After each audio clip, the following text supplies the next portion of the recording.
Hello students, मैं हूं सुशील sir, एजी physics वाला। हमने पिछले वीडियो लेक्चर में कुछ डायमेंशंस आपको लिखना सिखाया था कि किस तरह से डायमेंशंस हम लिखते हैं फिजिकल क्वांटिटीज़ की। तो उसमें इम्पॉर्टेंट चीज़ यही थी, उस दिन भी बताया था कि डायमेंशन लिखने के लिए आपको या तो उस फिजिकल क्वांटिटी का फार्मूला पता होना चाहिए या उसकी यूनिट पता होनी चाहिए।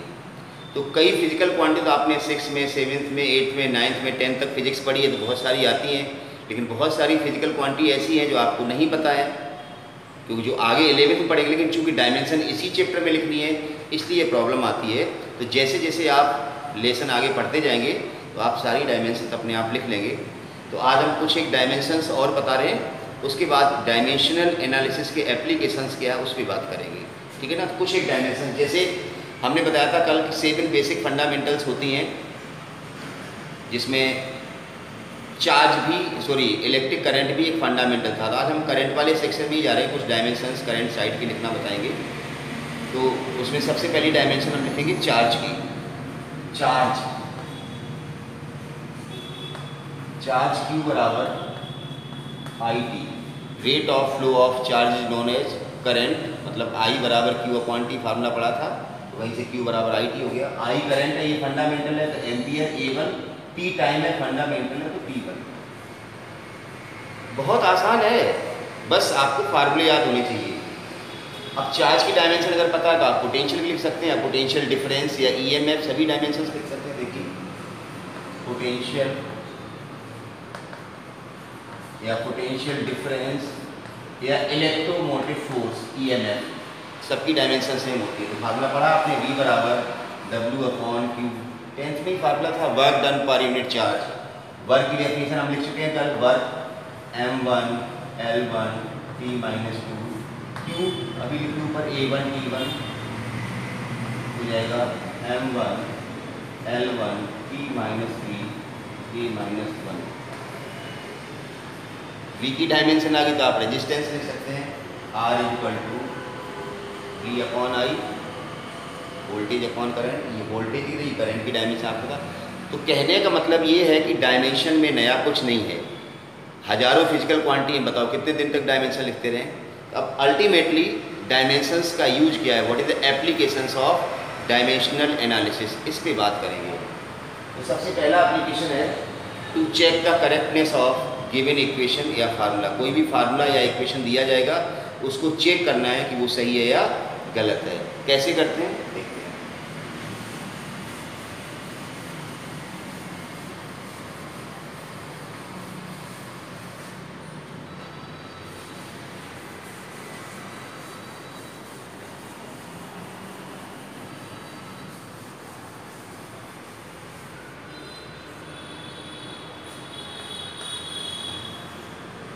Check the correctness of given equation या फॉर्मूला, कुछ भी हो सकता है। कल हमने 2-3 बातें बताई थी, like physical quantities can be added और सब्ट्रैक्टेड। एडिशन या सब्ट्रैक्शन में डायमेंशन ऐड या सब्ट्रैक्ट नहीं होती, तो वो सारी बातें आपको ध्यान रखनी है। कोई भी इक्वेशन दे देते हैं, सपोज B = U + AT, ये कोई इक्वेशन है, हमें चेक करना है वेदर इट इज करेक्ट और नॉट। सिंबल्स, V वेलोसिटी है, U इनिशियल वेलोसिटी है, A एक्सीलरेशन और T क्या है, टाइम है, ठीक है ना। तो सिंबल्स आपको पता होने चाहिए कि यहाँ पर V वेलोसिटी है, A एक्सीलरेशन है, तो उसके बाद डायमेंशन लिख लेंगे आप। तो करना क्या होता है इसमें, dimension of left hand side. Left hand side में वेलोसिटी है, वेलोसिटी की डायमेंशन L1 T-1। इसी तरह से dimensions of right hand side. Right hand side में दो टर्म है, U + AT, तो दोनों की डायमेंशन लिखिए, U + AT। U की dimension L1 T-1 plus A L1 T-2, A acceleration है, इनटू T1, तो हो गया L1 T-1 plus L1 T-2 और 1 तो -1। अब मैंने कहा ना ये दोनों सेम डायमेंशन हैं, तो डायमेंशन प्लस डायमेंशन मतलब metre plus metre metre, velocity plus velocity velocity, तो दोनों डायमेंशन को ऐड करेंगे तो डायमेंशन वही रहेगी L1 T माइनस 1। ज़्यादा से ज़्यादा आप क्या कर सकते हो, एक L1 T माइनस 1 ये रहा और एक ये, तो ये टोटल कितना हो गया 2, या L1 T माइनस 1 कॉमन लेंगे, 1 यहाँ आएगा 1 यहाँ आएगा तो 2, लेकिन हमें इस 2 से कोई लेना देना ही नहीं है, हमें सिर्फ ये डायमेंशन देखनी है। Dimension of left hand side is equal to dimension of right hand side, दोनों डायमेंशन सेम है, so given equation is correct. तो इस तरह से हम इक्वेशन को चेक करेंगे कि whether the given equation is right और रॉन्ग। ये तो था पहला एप्लीकेशन। दूसरा application, to establish the relation among various physical quantity.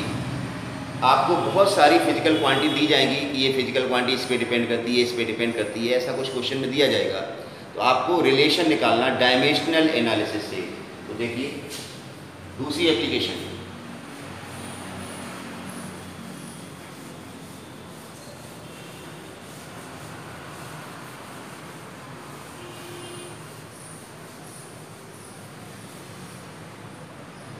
second application, to establish a relation among various physical quantities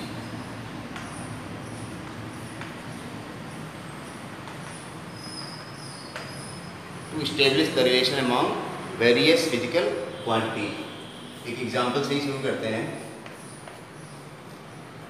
मान लो क्वेश्चन इस तरह से दिया गया, velocity of sound depends on. Question में क्लियर होगा कि कौन सी फिजिकल क्वांटिटी किन किन फिजिकल क्वांटिटी पे डिपेंड करती। क्वेश्चन में यही पकड़ना और कुछ नहीं पकड़ना। क्वेश्चन को पढ़िए, कौन सी फिजिकल क्वांटिटी किन किन पर डिपेंड करती है, बस क्वेश्चन खत्म। तो मैंने क्वेश्चन पढ़ रहा हूँ, velocity of the sound depends on elasticity of the medium, लिख देता हूँ, velocity of sound depends on elasticity of the medium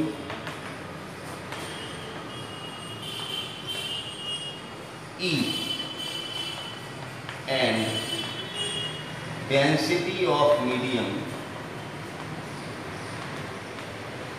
D. Establish the formula for velocity by dimensional analysis। ठीक है ना, हमने यहाँ पर दो फैक्टर लिए जिन पे डिपेंड कर रही है, तीन फैक्टर भी हो सकते हैं, तीन से ज़्यादा नहीं हो सकते। It is the drawback of dimensional analysis. Last में हम बताएंगे ड्रॉबैक्स में। तो अभी आपको दिख रहा है कि वेलोसिटी किस पे डिपेंड कर रही है, एक मीडियम की इलास्टिसिटी पर। कैसे डिपेंड कर रही है नहीं दिया गया, इसके पावर क्या है, प्लस है, माइनस है, हाफ है, 2 है, 5, कुछ नहीं दिया गया। पावर हमने x मान लिया, x हमें नहीं पता। डेंसिटी पे डिपेंड कर रही है, कैसे कर रही पता नहीं, पावर का है। तो ये आपका जो फार्मूला, उसका स्केलेटन तैयार हुआ, ढांचा बन गया। हमें x और y पता चल जाए तो फार्मूला आ जाएगा। अब करना क्या है, प्रोपोर्शनलिटी का साइन हटा लो, v बराबर k e की पावर x e की पावर y, इस तरह इसको नंबर पर दे दो। अब हमें दोनों तरफ की क्या करनी, डायमेंशन लिखनी है। दोनों तरफ की डायमेंशन लिखिए। वेलोसिटी की dimension L1 T minus 1, M तो दी हुई, आप लिख दो बने। K कांस्टेंट है, प्रोपोर्शनलिटी कांस्टेंट, डायमेंशन नहीं लिखनी है आपको यहाँ पर। E की पावर x, E क्या है, इलास्टिसिटी। कल हमने इसकी भी डायमेंशन बताई थी, प्रेशर के बराबर होती है। M1 L1 T minus 2, sorry M1 L minus 1। आपको डायमेंशन याद होनी तभी डायमेंशनल एनालिसिस की एप्लीकेशन कर पाएंगे। डायमेंशन याद तभी होगी जब आपको फार्मूला याद होगा। M1 L minus 1 T minus 2 power x, density mass upon volume M1 L minus 3 power. Arrange करो पावर, m यहाँ पर भी है, m यहाँ पर भी, m की पावर यहाँ से आएगी x 1 है और ये x इंटू 1 1, यहाँ m की पावर कितनी आएगी y, x प्लस y। ये दोनों टर्म मल्टीप्लिकेशन में है, यहाँ मल्टीप्लाई का निशान है। मल्टीप्लिकेशन में पावर ऐड होती है। l की पावर देखिए, l की पावर यहाँ -1 है और यहाँ -3 है। -1 का मतलब -x, -3 का मतलब -3/2, -x -3y। टी की पावर देखिए यहाँ से आएगी -2x, और यहाँ तो है ही, इधर है m0 L1 t-1। इस तरह से डायमेंशन। अब now comparing the powers of m, l and t, compare कर लो। Comparing the powers of m, l and t, यहाँ m की पावर कितनी x प्लस वाई, यहाँ m की पावर कितनी है 0, means x plus y equal to 0। यहाँ l की पावर कितनी -x -3y, यहाँ l की पावर कितनी है 1, -x -3y इक्वल टू 1। यहाँ t की पावर कितनी है -2x, यहाँ t की पावर कितनी है -1, तो -2x इक्वल टू -1। इस तरह से तीन इक्वेशन बन जाएंगे। ये माइनस माइनस गया, x इक्वल टू हाफ। अब इस x की वैल्यू अगर आप यहाँ डाल दें तो y आ जाएगा। तो देखिए x के लिए हाफ डालिए, half plus y equal to 0, this gives y equal to -half. x half y -half, substitute x and y, you will get the required formula. मिल जाएगा आपको, डाल दो।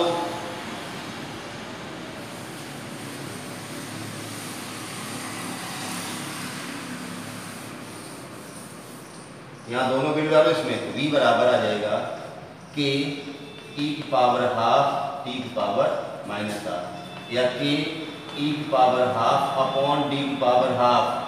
माइनस को नीचे ले आएगा, नहीं तो k हाफ का मतलब रूट, हाफ का मतलब स्क्वायर रूट। तो इस तरह से फार्मूला बन जाता। कुछ नहीं है, फार्मूला बनाना है, मतलब आपको क्वेश्चन में देखना कौन सी फिजिकल क्वांटिटी किन किन पे डिपेंड करती है, बस स्केलेटन मिल जाएगा। दोनों तरफ की डायमेंशन लिखनी है, एक्स वाई की वैल्यू आ जाएगी और उनको डाल दो, आ जाएगा। तीसरा एप्लीकेशन है कि आपको कोई भी फिजिकल क्वांटिटी जिसकी वैल्यू आपको एक सिस्टम ऑफ यूनिट में दी जाएगी, उसको कन्वर्ट करना है अदर सिस्टम ऑफ यूनिट में। तो टू कन्वर्ट, तीसरा एप्लीकेशन है,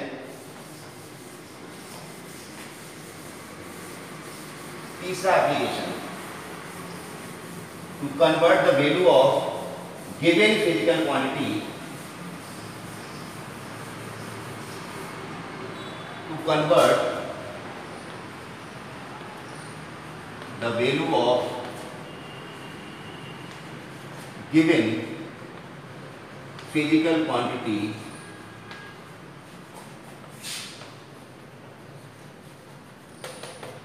from one system to another system, from one system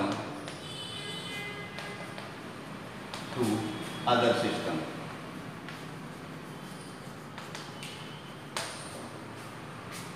बड़ा सिंपल सा लॉजिक, एक छोटा सा एग्जांपल देते हैं। कोई भी फिजिकल क्वांटिटी होती है, उसमें दो चीज़ होती है, मैग्नीट्यूड और यूनिट। जैसे आपने लिखा 5 किलोग्राम, सपोज 5 किलोग्राम, ये क्या है मैग्नीट्यूड, इसको नाम दिया n1, और ये क्या है unit u1, unit in one system, kilogram, MKS, CGS, FPR, बहुत सारे सिस्टम होते हैं मेजरमेंट के। अब अगर इसको किसी दूसरी यूनिट में कन्वर्ट करना है, जैसे मान लो किलोग्राम की जगह ग्राम लिखना है, ये यूनिट दूसरी होगी कोई, किलोग्राम कोई यूनिट 1 थी मास की यूनिट, ये मास की दूसरी यूनिट U2 है, तो मैग्नीट्यूड भी चेंज हो। ऐसा नहीं सकता 5 किलोग्राम इक्वल टू 5 ग्राम, नहीं। अगर यूनिट आपने चेंज की, जहाँ मैग्नीट्यूड भी चेंज होगा, 5000 ग्राम होगा, ये तो पता ही ना आपको। तो ये N2 भी चेंज हो जाएगा। कहने का मतलब ये है, ये दोनों की बराबर है, मतलब N1 U1 equal to N2। एक सिस्टम में मैग्नीट्यूड N1 है, उसकी यूनिट U2 है, तो दूसरे सिस्टम में कन्वर्ट करेंगे तो यूनिट चेंज हो जाएगी, तो मैग्नीट्यूड भी चेंज होगा। फिजिकल क्वांटिटी दोनों सेम रहेगी। ऐसा नहीं यहाँ पर मास है किलोग्राम, यहाँ पर लिख देते इतने मीटर, तो यूनिट सेम रहेगी, ठीक है ना। तो इसी को थोड़ा और चेंज करते हैं, N1 U1 का मतलब यूनिट है, यूनिट तो यहाँ लिखते नहीं, हम लिखते हैं डायमेंशन, तो डायमेंशन होगी M L, और टी के टर्म में कोई 1 यहाँ लगा दो, 1 क्योंकि कोई यूनिट है U1। अब ये फिजिकल क्वांटिटी क्या, ये मैं बता नहीं, तो हमें इसकी डायमेंशन नहीं पता, तो यहाँ पर हमने डायमेंशन लिख दिया x, y और z। इसी तरह से इक्वल टू N2 U2। अब ये दोनों फिजिकल क्वांटिटी सेम ही होगी ना, तो डायमेंशन ये सेम रहेगी, बस दूसरी यूनिट है, आप 2 2 2 लगा दो, M2 L2 और Q2, ये x y और z रहेगा। अब हमें N2 निकालना है, तो ये वाला पूरा टर्म उठ के इसके नीचे दे दो, तो फार्मूला क्या बन जाएगा, N2 बराबर N1। ये पूरा जब इसके आएगा M1 के नीचे M2 आएगा, L1 के नीचे L2 आएगा, T1 के नीचे क्या आएगा T2, तो फार्मूला बन जाएगा M1 upon M2 power x, ये डायमेंशन है, L1 upon L2 power y और T1 upon T2 power z। ये डायमेंशन है, आपको फिजिकल क्वांटिटी गिवन होगी, उसके हिसाब से आप डायमेंशन निकालेंगे। M1, L1 और T1 मास, लेंथ और टाइम है एक सिस्टम में। M2, L2 और T2 सॉरी मास, लेंथ और टाइम है दूसरे सिस्टम में। अब एक क्वेश्चन लेके इसको करते हैं, कोई भी लिख लो, जैसे मान लो सपोज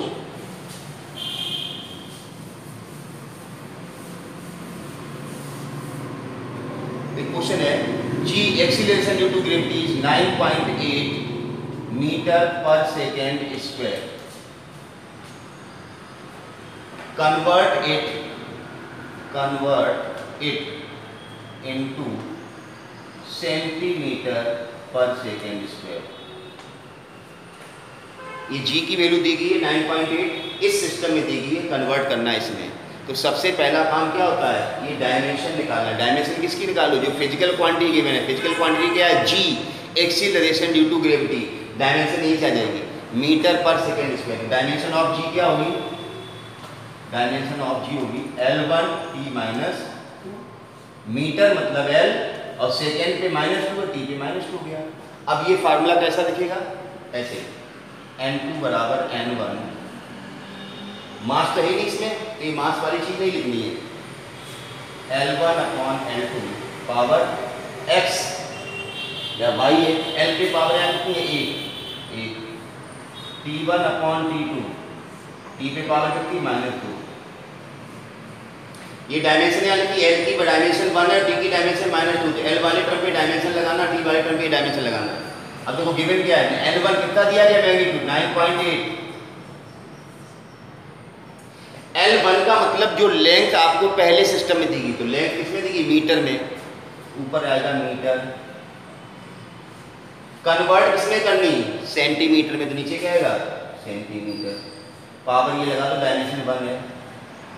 टाइम किसमें दिया गया, सेकेंड में, कन्वर्ट किसमें करना, सेकेंड में, ऊपर भी सेकेंड आएगा नीचे भी सेकेंड आएगा, पावर -2, तो सेकेंड से सेकेंड कैंसिल आउट हो गया। अब क्या करते हैं, ऊपर नीचे दोनों यूनिट सेम करते हैं, जो आपको इजी लगे। मीटर को सेंटीमीटर में कन्वर्ट कर लो या सेंटीमीटर मीटर में, तो क्या आएगा N2 बराबर 9.8 मीटर, मीटर की जगह लिख सकते हैं 100 सेंटीमीटर अपॉन सेंटीमीटर। ये मीटर था, यहाँ 100 सेंटीमीटर अपॉन से पावर 1, ये गया तो 9.8 इंटू 100 की पावर 1 मतलब 100 हो जाएगा 980 सेंटीमीटर पर सेकेंड। तो इस तरह से एक वैल्यू को, कोई किसी भी गिवन वैल्यू को एक सिस्टम से दूसरे सिस्टम में कन्वर्ट करते हैं। तो कोई भी डाउट हो तो आप कमेंट में पूछ लेना, और चैनल अगर सब्सक्राइब नहीं किया तो प्लीज़ चैनल को सब्सक्राइब करें। Thank you.